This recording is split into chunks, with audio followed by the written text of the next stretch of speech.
And the philosophy that they all believed was, so you spend an hour or two or three or four doing studies, gaining particular technical skills that you could then just transplant straight onto the music. So then you'd be able to play the music.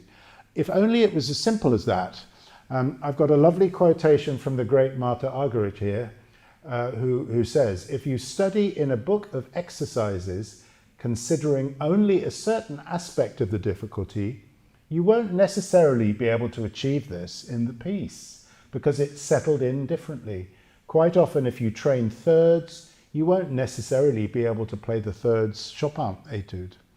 So it's not as simple as an hour on double thirds and then jump into this big concert study in double thirds. However, it's absolutely fine. I take a middle path with this.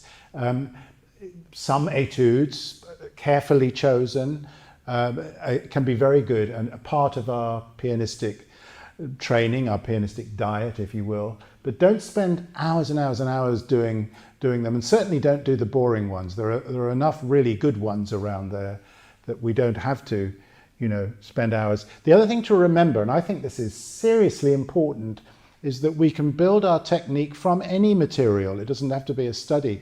It can be a piece.